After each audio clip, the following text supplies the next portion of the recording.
श्रोताओं, आज की पहेली पूछी है सुमित्रा सिंह जी ने। इनकी पहेली इस प्रकार से है। जहाँ पवन का गमन नहीं, रवि शशि उदय न होए, जो फल ब्रह्मा न रचो, अबला मांगत सोए। श्रोताओं, आप देख रहे हैं भक्ति ज्ञान सागर आज तक चैनल।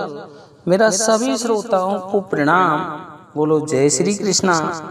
जो भी हमारे नए श्रोता हैं और पुराने श्रोता हैं, सभी हमारे चैनल को सब्सक्राइब करके हमसे जल्दी से जल्दी जुड़ जाइए, क्योंकि पहले हमारा भक्ति ज्ञान सागर चैनल चलता था जो यूट्यूब ने हटा दिया। श्रोताओं, अब हम हमारे प्रसंग की तरफ आते हैं। जहाँ पवन का गमन नहीं, अर्थात एक ऐसी जगह है जहाँ हवा नहीं चलती है। रवि शशि उदय न होए, रवि कहते हैं सूर्य को और शशि कहते हैं चंद्रमा को।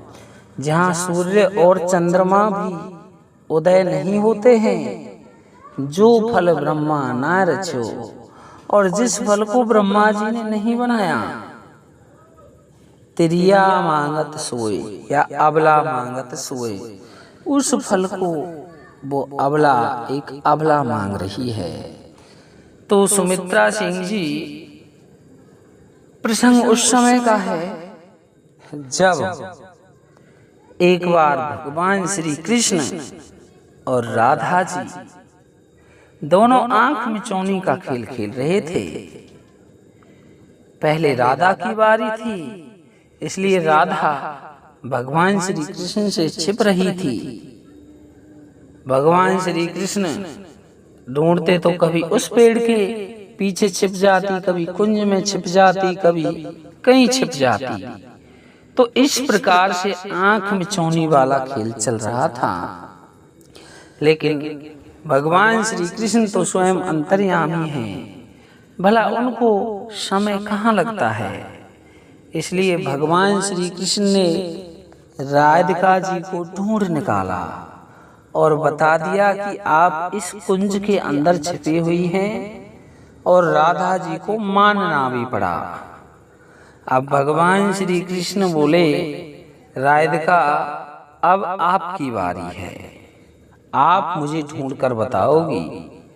भगवान श्री कृष्ण पहले कुंज में छिपे और उसके बाद में स्वयं वो घर जाकर के यशोदा माँ की आंखों में छिप गए। एक आंख में जाकर के बैठ गए, छोटा सा रूप बनाया और पता ही नहीं चले, अब बैठ गए आंख में जाकर के। श्रोताओं, राधा ढूंढती रही, कभी किसी कुंज में तो कभी किसी कुंज में, तो कभी पहाड़ों पर तो कभी कहीं, लेकिन भगवान श्री कृष्ण कहीं नहीं मिले। लेकिन राधा कौन सी तप में भगवान श्री कृष्ण से कम थोड़े ही थी।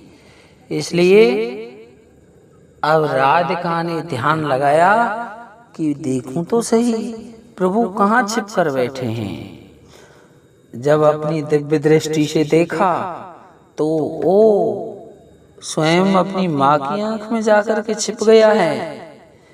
तो राधा जी सीधे ही यशोदा माँ के पास गईं और यशोदा माँ के पास जाकर के भगवान श्री कृष्ण को मांगने लगी और कहने लगी, हे यशोदा माँ, मैं जो मांगूंगी वो है आपको देना पड़ेगा। यशोदा माँ बोली, आप जो भी मांगोगी मैं अवश्य दूंगी, आपको क्या मांगना है वो मांगिए।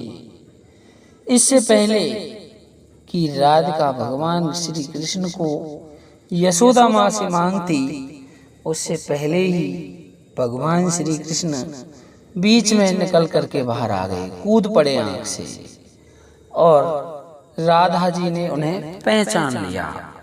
श्रोताओं, ये पहेली यही लगती है।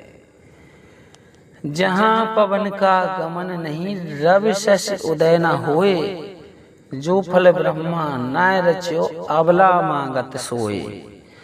तो श्रोताओं, आंख के अंदर, यशोदा माँ की आंख के अंदर पवन का गमन नहीं, किसी भी प्रकार की पवन हवा कुछ नहीं चल रही। किसी भी व्यक्ति की आंख के अंदर हवा का भाव नहीं होता है, बल्कि आंखों को तो हवा से बचाते हैं। जहाँ पवन का गमन नहीं, रवि शशि उदय न होए। रवि कहते हैं सूर्य को और शशि कहते हैं चंद्रमा को। जहाँ न रवि यानी सूर्य उदय होता है, न चंद्रमा उदय होता है। श्रोताओं, आंख के अंदर कोई सूर्य उदय थोड़ी हो सकता है, ना चंद्रमा उदय हो सकता है। तो जहाँ न सूर्य उदय हो सकता था, न चंद्रमा उदय हो सकता था, जो फल ब्रह्मा नाय रचो।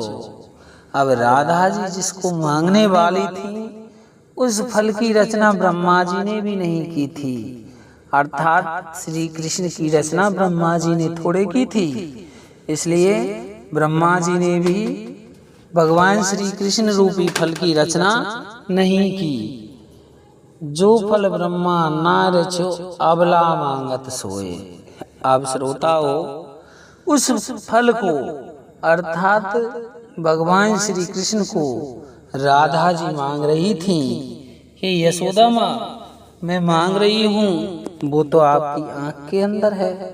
तो इस प्रकार से श्रोताओं, आपकी ये पहेली यहीं लगती है, इसी जगह पर लगती है। उसके बाद में भगवान श्री कृष्ण स्वयं राधा जी के सामने प्रकट हो गए और प्रकट होकर के कहने लगे कि देवी, मैं तो बाहर ही निकल आया, क्या करूं पता नहीं, आप मुझे मांगने वाली थी, फिर आप मुझे हो सकता है अपने घर भी ले जाती, इसलिए मैं बिना मांगे ही निकल के बाहर आ गया। तो श्रोताओं, एक बार पहेली को पुनः रिवाइज करते हैं। जहाँ पवन का गमन नहीं, यशोदा माँ की आंख के अंदर पवन का गमन नहीं था, हवा नहीं चल रही थी। जहाँ पवन का गमन नहीं, रवि शशि उदय न हुए। जहाँ सूर्य और चंद्रमा भी उदय नहीं हो सकते, आंख के अंदर थोड़े ही होते हैं। जो फल ब्रह्मा ना रचो, और उस फल को ब्रह्मा जी ने नहीं रचा, अर्थात भगवान श्री कृष्ण की रचना ब्रह्मा जी ने नहीं की। जो भगवान श्री कृष्ण रूपी फल था, जिसको राधा मांग रही थी, उसकी रचना ब्रह्मा जी ने नहीं की थी। अबला मांगत सोए, उसको राधिका जी यशोदा से मांग रही थी। श्रोताओं, पहेली इसी जगह पर लग गई। इसी के साथ बोलो जय श्री राम।